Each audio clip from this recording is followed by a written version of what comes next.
Folks, welcome to the Jake Feinberg Show and the spiritual quality of music and the musicians continues to swirl around me as my dear friend Uncle Steve Graham's really an institution here in Tucson, an amazing bass player, reached out to me last week and hit me to yet another incredible musician, multi-instrumentalist, wind connoisseur, a guy who goes way back in the history of the lexicon of music when really labels were not an essential part of the musical lexicon. It was much more from the Duke Ellington school that it's all music, and then the subjective part is either it's good or bad.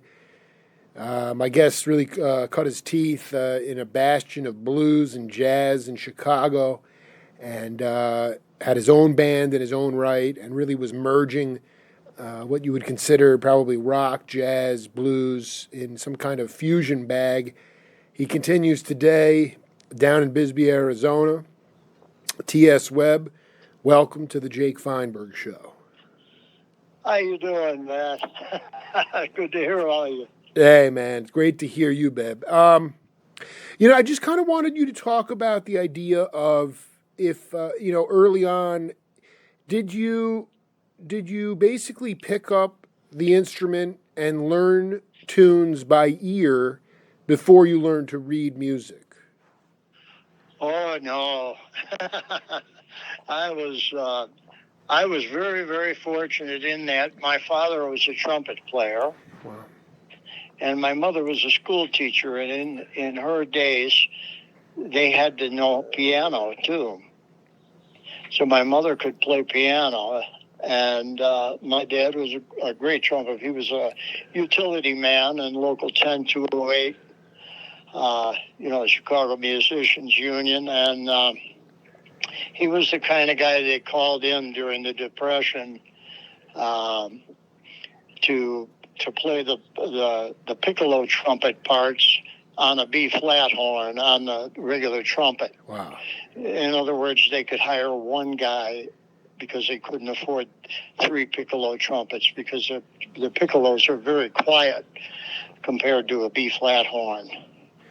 And that's what my dad did. He was a tremendous reader, and he could transpose the parts from the E-flat parts to the B-flat part. And he was very, very instrumental in my playing. It's funny. I wanted you to, I did a cosmic interview with a guy who just left us, Ahmad Jamal, and Ahmad, yes. Ahmad, he started the jazz division of Chess Records. Ramsey Lewis came later, but it was really him, Bo Diddley, Muddy Waters, and Chuck Berry. Was your dad, coming out of that depression into the 40s, early 50s, was your dad a session cat? Would he go in and record, or would he be part of horn sections on all the recordings that were going on? Well, he did some recording back in the late 20s. But as far as I know, he got out of the recordings, being on call for recording by the 40s. I know that he was playing with the symphony every so often, whenever they needed somebody during the 30s with them, because the money wasn't there to have the full ensembles. So they'd hire one guy that could do all the parts, do the part, Absolutely. And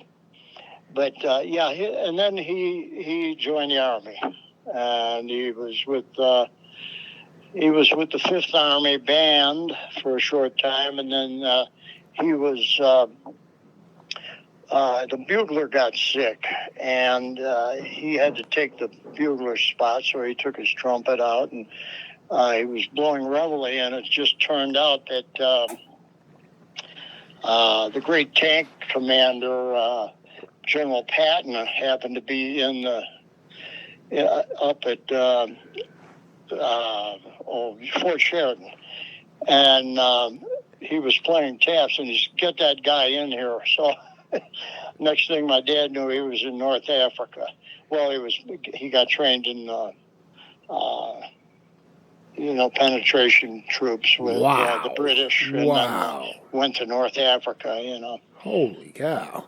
So and then he got back and he played horn. He was there through the whole thing, I guess, and got back about 1946 because he had he quit about 1946, got out of the army, but he had it was a kind of a forced play because he shattered a kneecap on a patrol one night, so in Sicily, just as they were going in, and so he came home after almost a year in the hospital and got married, and then I occurred. He was playing with the big bands when I was a little guy, but then he stopped playing at about the mid-50s, about 1957. He gave it up and he said, "You better practice." I did. So. I mean, going back to this idea of, so many musicians from your generation were autodidacts. I mean, you would transcribe the records. There wasn't all this visual material. Quite frankly, we're awash in so much visual material today on YouTube, and so much of it is mediocre that a lot of cats are learning to read music before they can really hear it. And so their ears are locked. And, I'm not saying that you were, Don Cherry or, you weren't, like part of the Chicago Arts Ensemble of Chicago, but can you talk about where your ears grew the most early in your career on the bandstand? Well, on the bandstand, yeah. Oh, boy. I got up with Joseph Jarman once. Oh, let's just break that down right now. Let's break it down. And, a funny thing is I went down, I was going to, I was at Austin High School originally, and then I didn't finish there. I started doing bands and getting busy, and I went down to a high school with Jim McGuinn and a few other people that were going to, it was called the Central Y High School. Wow. It was downtown on LaSalle Street. And Rick Canoff went there, and that's where Rick Mann actually met me there and brought Rick Canoff down and asked me to join the flock, The thing was that I was hanging around on the south side. I'd go down I was from the west side, the far west side, out near Oak Park. And I would go down to, I asked some people at school, where am I going to hear blues? Because I wanted to get in. I did. Involved. And where can I go and sit in? They said, well, you got to go down to Teresa's on 42nd in Indiana. Oh, so I went love down there one night with my old 53 Chevy, and I sat in with a bunch. I walked down in the club. The club was, it was a 12 flat building, and it was down in the basement right off the corner. And I went in, and they had, the beer boxes are what you sat on and everything. And I walked in with my horn, and I was about 15 and a half, actually, because I had just gotten my license, my permit, but I walked in, and I said, well, the band's up there, and a guy, he said, come on up here and sit in, come on up here, play your horn. What you got, a tenor? I said, yeah, I got a tenor. And he said, well, come on, sit in. We were just about to get going. And, as it turned out, the guy who invited me in was Buddy Guy. No way. Yeah, this was pretty early on. What year was this? Oh, I'd have to figure, let's see, the year about 64? 64, 65, right around there. Wow. Yeah, and It was pre. You think it was pre Beatles? yes. So about barely. I think they had a Hold Your Hand or something might have been on the Right. radio. They were Yeah. just a blip on the radar. Yeah. Yeah, and but I went in and sat in with these guys, and I learned that well I've got a lot to learn is what I figured right after that. I mean, it was I got through it okay. It was. I knew who the drummer was. That was Sam Lay. Oh, are you wait? You're You're 15 and a half years old and sitting in with Sam Lay. Yeah, Sam and Buddy and Junior Wells and You got to be kidding me, dude. and a big bass player named oh gee, can I remember the big bass player? It wasn't good old Cleveland Eaton, was it? No, it wasn't Cleve. It was oh God, Senator names Eugene. are escaping me. Senator Eugene Wright. No, keep going. Now, I mean, I'm those guys are more like jazzers. Not sure about the blues bass players. Oh no, this was a blues quartet, man. This was Junior Wells. Oh my gosh. Yeah, Junior Wells was up front, and blowing harp, and boy, I learned I didn't know much about harp, but I got busy with it. I mean, just for the people that are going to listen to this, I mean, people, the blues to me is like, there's an aesthetic to it that speaks to, like this sort of life experience, visceral stories that come out in your playing. I mean, that's the blues. It's not overly complicated music. There's not tons of language involved. But if you were going to describe the blues that they were playing, what was it, and what did you feel like? Was it more like a feel thing that you had to learn? It wasn't necessarily technique. Well, on harmonica, definitely technique. I mean, I had plenty of technique on tenor sax, but at the time, I mean, I had already been studying 3 or 4 years and came out of clarinet, So I knew the horn, but the patterns of the progressions and so forth was new to me because I was playing polkas on the west side, man. Absolutely. No, dude, I'm gonna. That was my neighborhood of Polish polkas. Play the wedding, Well, no, I'm just gonna throw out some names here because I've interviewed so many cats from this. I'm not sure if they were West Siders, but I'm just going to throw out some names of groups here. The Mob, The American Breed, The Missing Links, Bobby Ruffino, Jim Guercio. Was that your neighborhood with Danny Serafin and those cats? Well, Danny Serafini, yep. Most of Chicago was from the south side, but I knew those guys in passing, from playing on Rush Street and State Street, back in the 60s. Well, yeah, I know. This is pre-Flock, but those. Yes, this was pre-Flock. What I'm talking about is the Flock came to me about in 1967. Yeah, I don't want to get there just yet. I'm really focused on this period of time where also those guys like Junior Wells. Mob?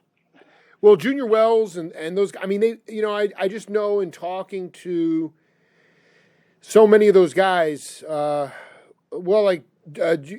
the name Joe Diorio ring a bell? Oh yeah.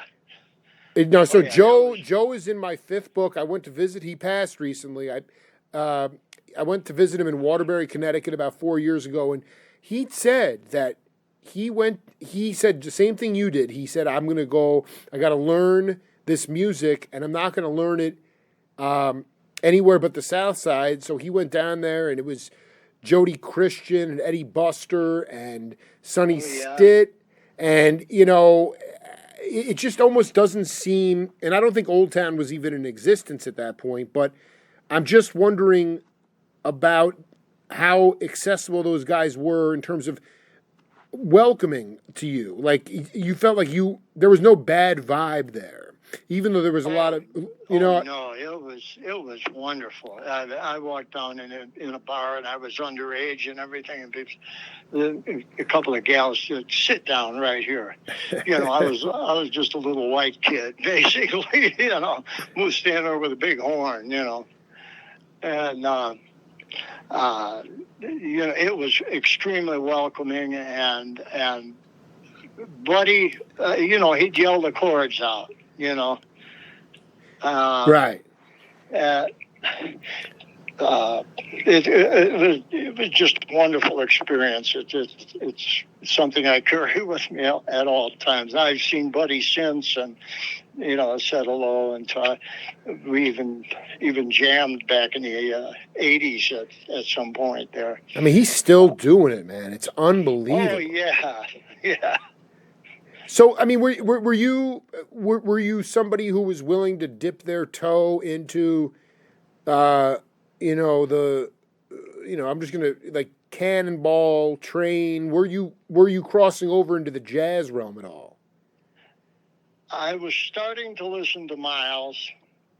I was starting to listen to John Coltrane. Yes. And of course, Miles and Train were together, and it actually happened to me about 1966 or around 65, 66.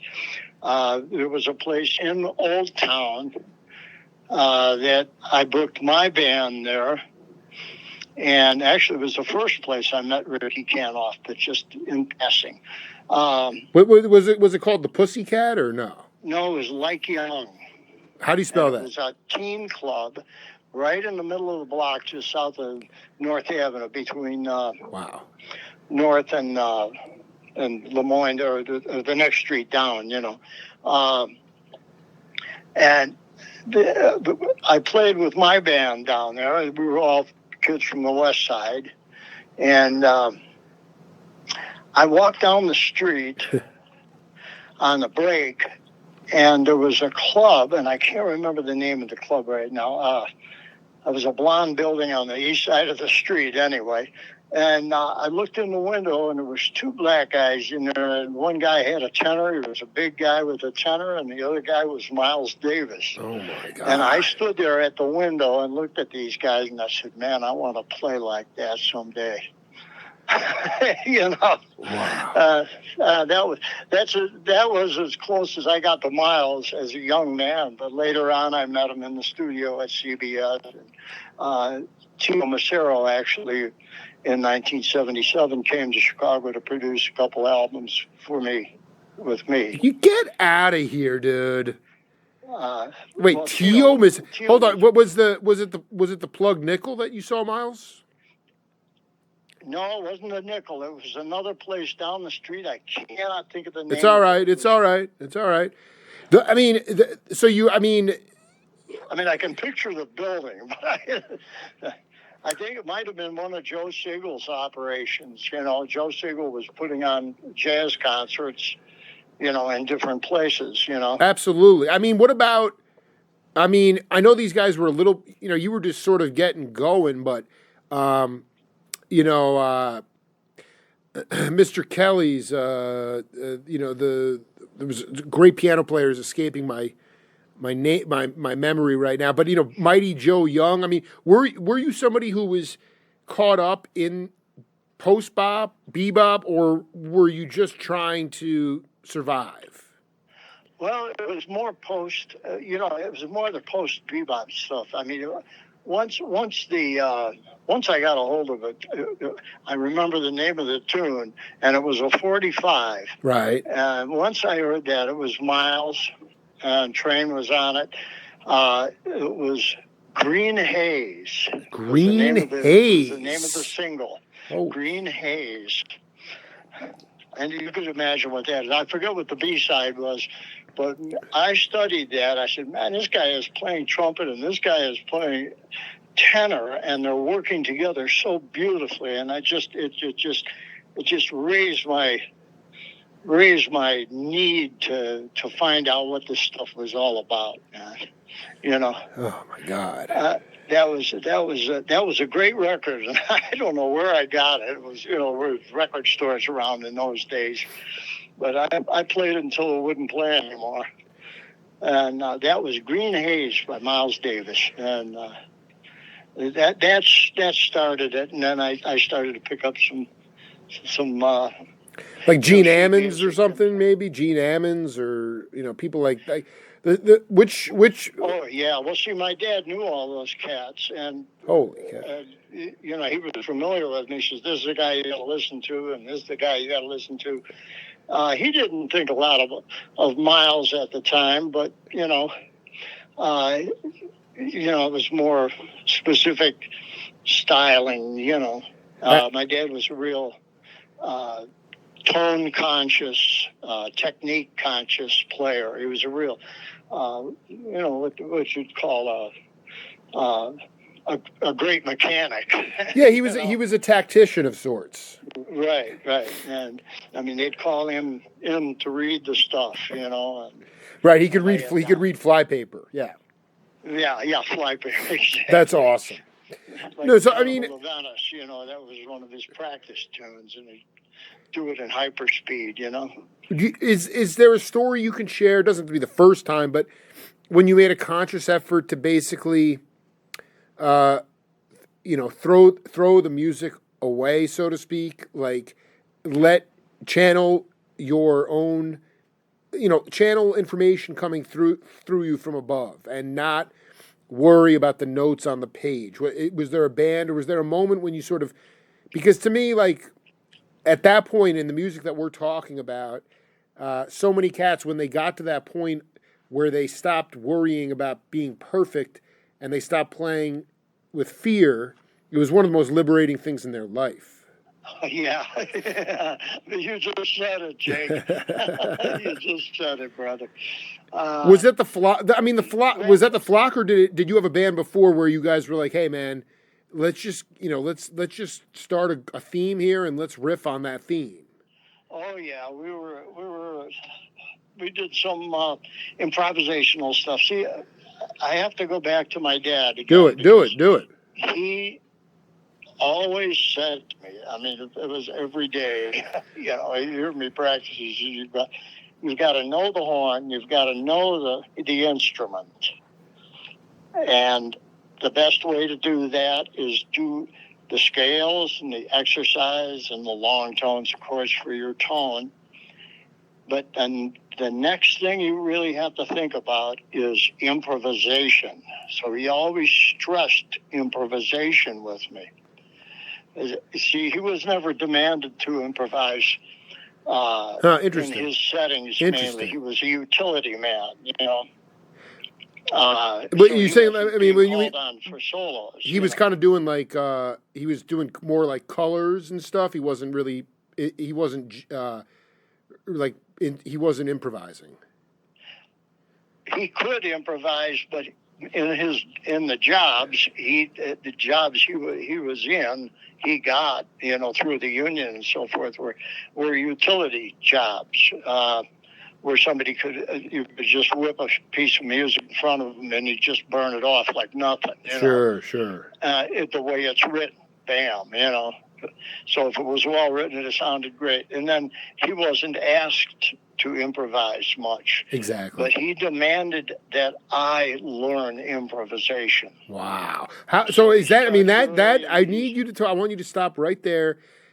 Because it sounds really funny to say learn improvisation. I'm not sure how you do that other than just being with people on the bandstand that you trust and you can go out on a limb with and they'll follow you. But can you talk about your learning process as related to improvising, and more specifically, what I like to say, or this is a great line from the Grateful Dead bassist Phil Lesh, you never played the same song the same way once. Right. Phil, yeah. Phil, man. The thing about learning it is learn the instrument and learn the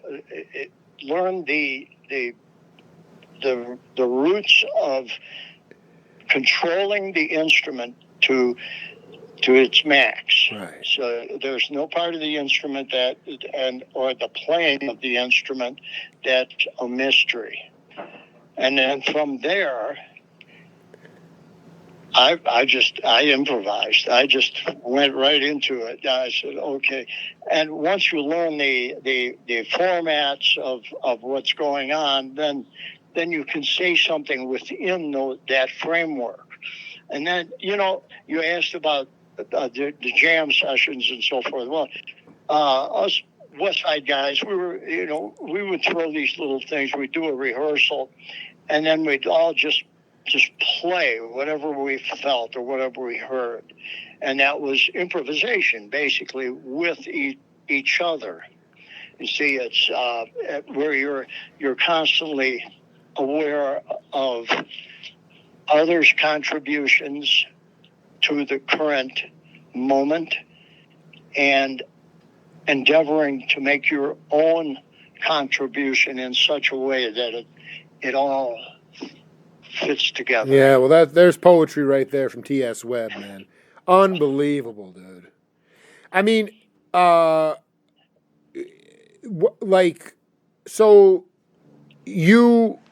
when did you actually join? Ahmad in Pittsburgh joined the Union when he was 10 years old and was playing with guys in their 60s. Your dad was a Union cat.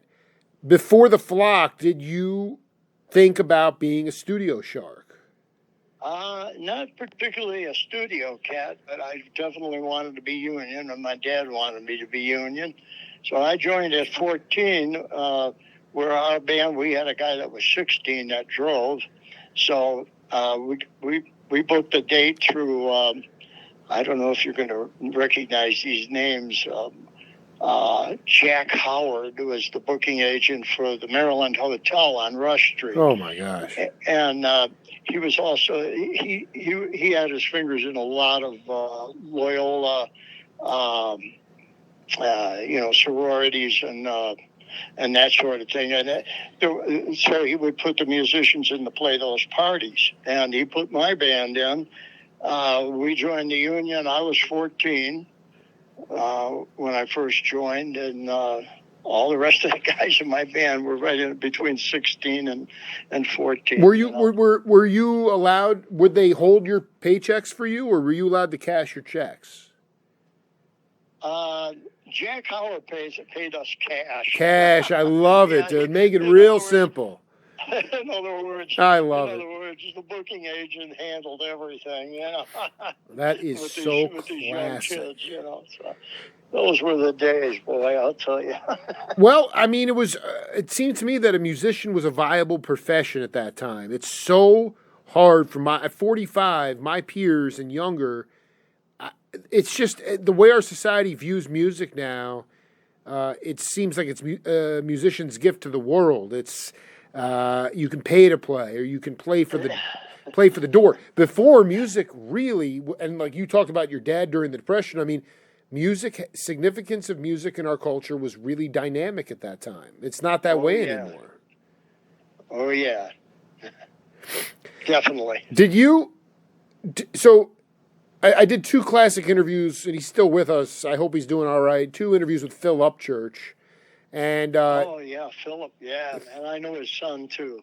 Right, and he talked to me about walking down Market Street and seeing the black or the blind dobro players playing, and I mean there was the music was really out right in front of your face, and I just outside of the sorority fraternity gigs, what was the first time you were actually in? I mean, Chicago's one of the. It's interesting because at that time, that studio scene was on par with Chicago and Los Angeles, and I just wonder about the first time you wound up in the studio. Was it before the Flock? Oh yeah, I recorded. We wrote a tune with the. We had a group called the Diplomats. Oh dear. And we went in and recorded an A and a B side. A fellow from It was IRS recording. It was right on Division and Central. And little did we know at the time that it was the guy that we were dealing with wasn't just a recorder. He worked for the FBI, tapping phones and that sort of thing and recording, you know. But he took us into the studio downtown, into a studio downtown, and we were quite young, and we recorded our 2 songs. And see, we were also naive. You know, the city of Chicago had Park District competitions. I don't know if you no, I don't. Hit me to that. I don't know what that is.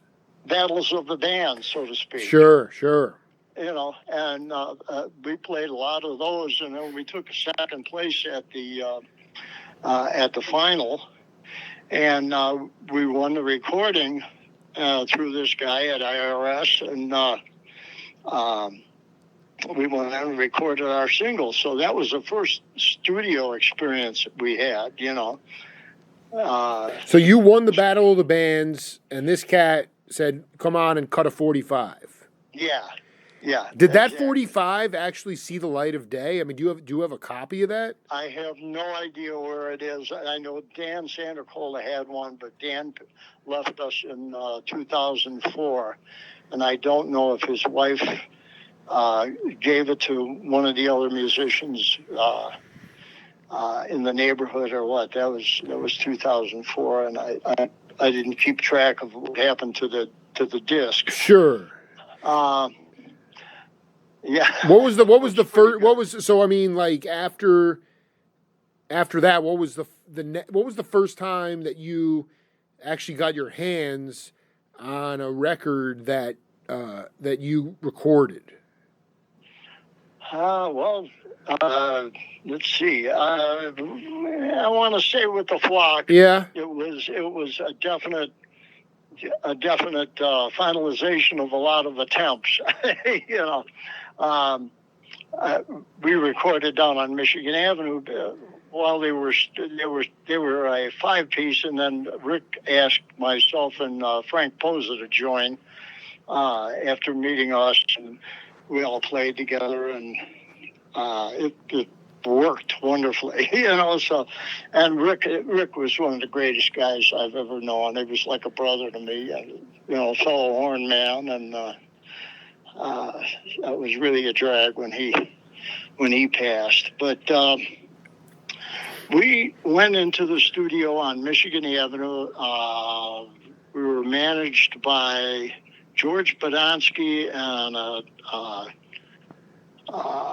let me think, Jim Golden and Bob Monaco and George Badonsky. Bob Monaco. I know that name. Yeah. Bob Monaco.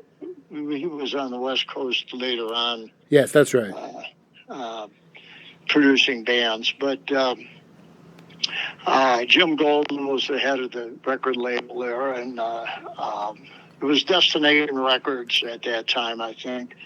And so I cut the vocals and we did some of the horn parts. But a funny thing, we were there at the studio with our whole unit. This was before Jerry joined.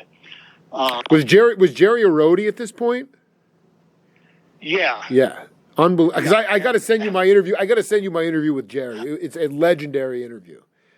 Oh yeah, man. I just saw that. Oh, you saw that interview? Yeah. You got. I mean, so. I just want to be clear that talk just before we move forward. Where were you at? How did you originally connect with Rick and those cats? Okay, Rick Mann, who was the original guitar player, which Jerry replaced. He was the original guitar player with the Flock. Wow.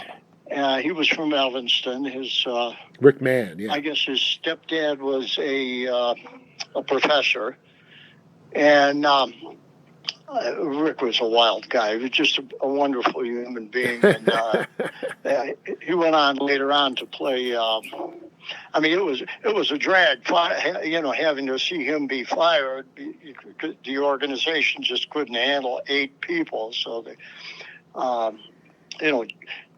Jerry came in and took his place. But Rick went to school with me at Central YMCA at the on LaSalle Street. And it was a high school, and a liberal arts school, basically, is what it was.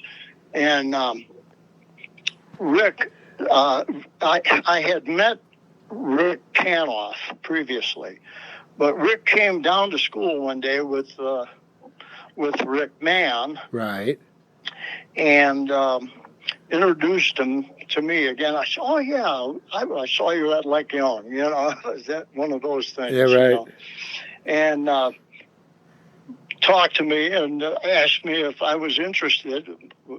See, I had my group at the time was the Smith Henry group. That's my whole name. T.S. Henry Webb is Thomas Smith Henry Webb III. Did you record an album with that group or no? Not in the whole album, no. Okay. But on meeting the flock, meeting Rick Canoff, we came out. I got a hold of Frank. Frank was at Austin High School with me as well. He was in band at Austin. Wow. And I think it was second year, sophomores. But wait, I'm sorry. The band was called Smith and Webb. What was it called? Smith Henry Group. Well, now who was in that band? 3 of them are gone now. Let's see. Dan Santacola, he was the guitar player. This is unbelievable. We were kids across the street. We grew up with each other across the street, And I had Bob Grunzowitz on bass. He later he went to Nam, and then when he came back, he became a police officer in Oak Park. Bob Grunzowitz on bass. I had Danny, I can't. It's okay. So, but only you. The drummer, and then the other guitar player was Jim Kulikowski from Belmont Avenue. Jim Kulikowski. Kulikowski, he was a great guitar player too. So, but you're the only one that split that group. You're the only one that went into the flock from that Smith Henry group. No, and Frank was with me. Frank Posa was with you. Okay. Yeah, Frank was. We lived 4 blocks from each other. I went to high school together. We were under Gelsomino. Jack Gelsomino was the band director at Austin High School, and you know where Austin High School is, right? Well, I mean, you're talking to a Long Island guy. Now I'm in Tucson. I don't know anything. I mean, Chicago to me is just like this enigma. But yeah, Austin High School was the place where Benny Goodman and Gene Krupa came from. Oh my God, that was my neighborhood, baby. Damn. So I had a little bit to live up to. So, a couple more names just popped into my head. I got to ask you about Dick Shorey. I did a great interview with Dick. Did you ever cross paths with him? Yeah. I did some ad work for him. I'm pretty sure he's still alive, actually. Is he? Yes, he was doing drum and percussion competitions all over the place. And the other guy was this amazing guitar player, Ron Steele. Did you know Ron? Ron Teal? Ron Steele, Steele. I'm not sure. I know the name sounds familiar, but I can't place it. And then one more is Tom Radke. Oh yeah, Tommy Radke. I got to send you that interview. Tommy and I had a ball. I love that cat, man. Yeah, he was in the racing business too. Dude, he's everywhere. So I worked for the same guy that was his race prep guy. in the early 2000s. Well, it was 99 2000 on the Motorola Cup. Was the flock were they really had they only just cut a few singles, or were they like a gigging band when you and Frank joined them? Oh, they were a famous band regionally. Famous regional band already. Well, they had one single out on CFL LS, WLS the radio, reached number one for a short time, I guess. Wow. And then they did another one, and they actually recorded one of the tunes that I wrote. What would you do if the sun died? Oh my God, dude! And that we recorded right down on Michigan Avenue there. And then we went in with Bobby Whitesides to do the horns, because he did the horn arrangements on that version into Chess. And when we walked into Chess, Jerry was our roadie, and he walks in, and the string section is sitting there, and there's his mom and dad. No goes, way. What are you doing here? Oh my God, that's so classic, dude. That is so classic. Yeah, next time you talk to Jerry, ask him about that. Dude, I'm going to be transcribing that story and putting it up on Facebook. That's unbelievable, dude. We walked in, we came into the studio, and of course, the horn section and the string section were all set up, and they were both, ready to go.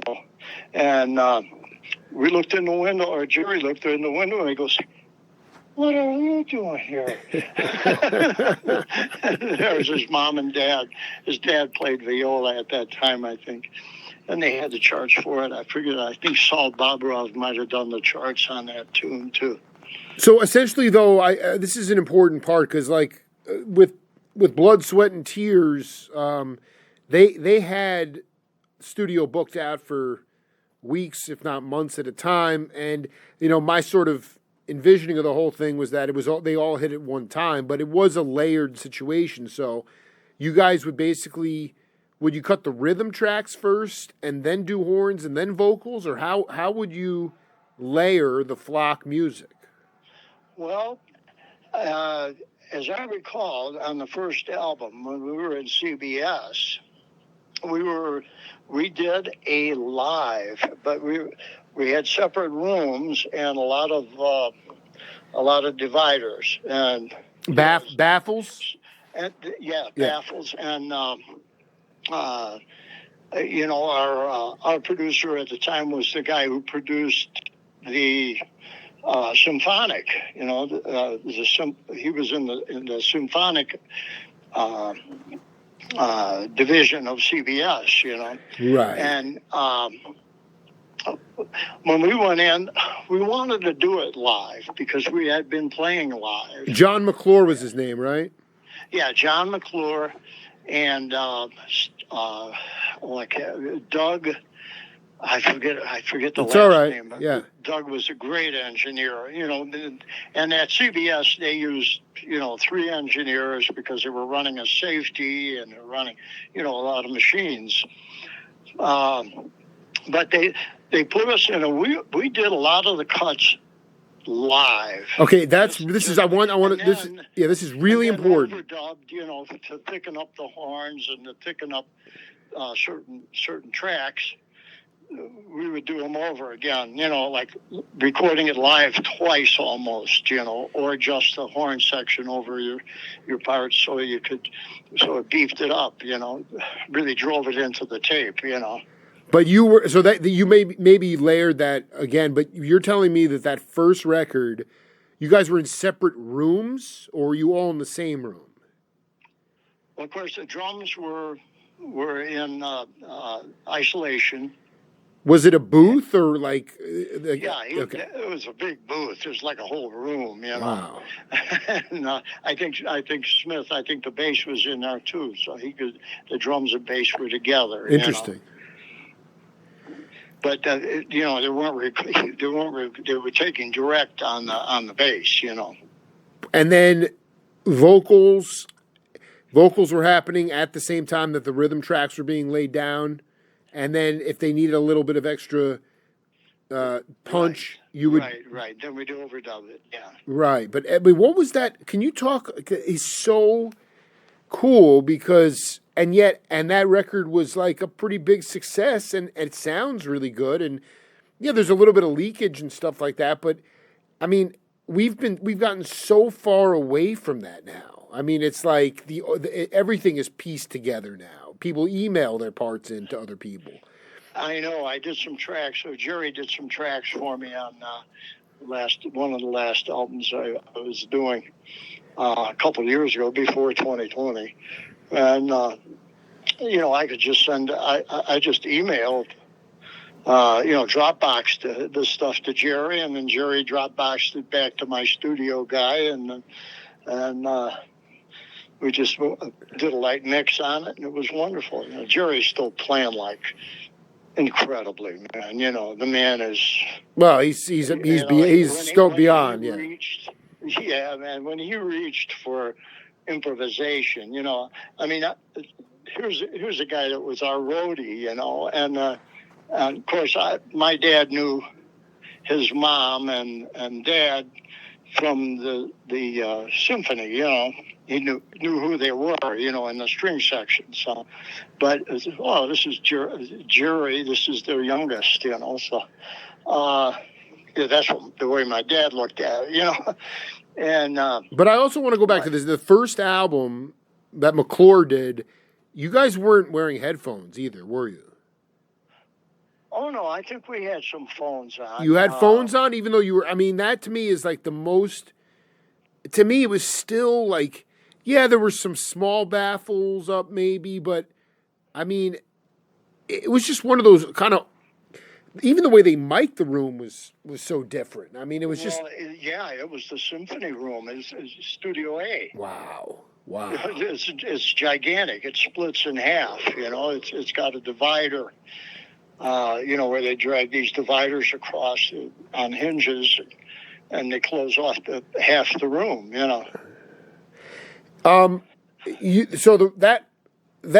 That record came out, and do you remember the first time you heard one of the tunes on the radio? Yes. We were on the radio. Frank and I were on the way to rehearsal on the north side, and wow. And Frank had the radio on, and Clown came on. Oh my God, dude! That to me is the most from your generation, because music is so easily consumed and it's accessible more than ever now. But at that time, you had, like you said, a very famous regional band getting into a studio, making an album in that kind of old school way. And then I would venture to say you were probably listening to local Chicago radio, and you were listening to regional radio playing your tune. Right. That's about as American as it gets, man. It was a thrill, man. It was a real thrill. Let me tell you. When I look back at it, Jake, it's like I was so fortunate. First my mom and dad, and then to be immersed in Chicago. Basically the music community, and growing up in it. Rapidly, I might say, and living in it. I lived in Chicago most of my life, man, almost all of it, except for the last 14 years. I spent some time in Los Angeles, and I spent time in New York, but never enough to say I'm from there, Oh, absolutely. Well, I'm curious about, with CBS, did you wind up on tour with like Santana or Miles, or what were some of the bills you were on? All of the above. Holy cow! Yeah, and this was Jerry was always a sparkly young cat, man. But he was, yeah. We had a good time out there on the road. We had a. What the Flock actually was, and when I joined them, they were already a very successful 5-piece band, which already had a number one regional single. And Rick and Freddie really wanted to expand the band. They wanted more horns, because Rick was playing tenor and alto and bari switching horns. And Freddie was playing guitar, farfisa organ, and trumpet. So he'd do the trumpet parts, like for the Sam and Dave stuff and that, It wouldn't surprise me if he was playing a lot of cover stuff. Yeah, well, I mean those cats he'd be playing trumpet in one hand and left hand bass in the other or something. It's unbelievable. Yeah. Yeah. So that was really my that was the most pivotal question in set one. We're gonna have to do set two in the next few days if we can, because we got a lot more to get to. But I want to ask you about what you guys brought to the flock to increase the sonic expansion of the band. Frank and I? Yeah. Well, we immediately became Rick, Frank, and I. So we were the section. Right. And, the flock, from the point that I joined, I didn't want to join any band. That was part of my restrictions to Rick when I told him that we met at my high school, And he said, well, what kind of stuff you want to do? I said, well, I want to be writing stuff. I want to be co-writing stuff and writing stuff, and that's my restriction. If I can't do that, then I don't want to join the band, And Rick just said, yeah, man. And Freddie was the main writer, but he was carrying the whole load. And what the block became when Frank and I joined is it became a contributive state, man. We were all contributing. That's right. And Rick was such a wonderful leader, man. He would keep it, so it flowed. And we were in such agreement, on every part, and what a sound was we wanted to get out of that, And but it was very conversational too. Right, very, very much so. I mean, what you're hearing, on the recorded stuff is basically what we played live. That was live. Sometimes the solos went on a little further, or they got a little wilder, and sometimes we all just stood there and laughed at each other for a minute, But it was a very, very co-creative band.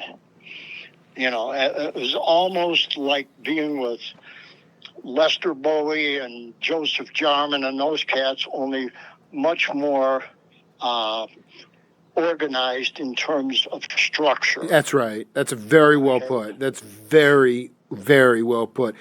But the excitement was what it was. And then when Jerry joined, I taught him a few blues licks, and man, this kid was off. Woo! And running, and contributive, an extremely contributive person as well. Beautiful cat, man. Hey, TS, let me ask you, how about a week from today at 2 p.m.? Can we do set two? Sounds good to me. We got a lot more to get to. We just burned through 54 minutes here, so we had a good first set, man. It's such an honor to connect with you, man. Hey, likewise, Jake. I've heard a lot about you, man, and I think you're doing wonderful things. Hey, man, I hope you had fun. That's all I care about. I'll be working this weekend at the Thirsty Lizard. The Thirsty Lizard, dude. I'm coming down this summer. You mark my words. We'll be hanging in person, but we'll do set two next Tuesday, man. Okay. All right. 2 o'clock. Yeah, and I'll 2 o'clock, and I will send you a copy. Is this your cell phone? No. Why don't you go? Yeah, it is a cell phone, but it's not a good one. Okay. So yeah, where should I send the? I do have I want to say a woman. Let me see here. Let me see. Linda Cool. That's her. Yeah, you could send it to Linda. I'm going to send it to Linda later, and we'll pick up this conversation next Tuesday at 2 p.m. Okay, is it going to be shareable? Absolutely, man. 100%. Okay, yeah. Jake. All right, TS. Be cool, man. Much love to you, brother. All right, bless you, baby. All right, man. Be cool. Bye-bye. Bye.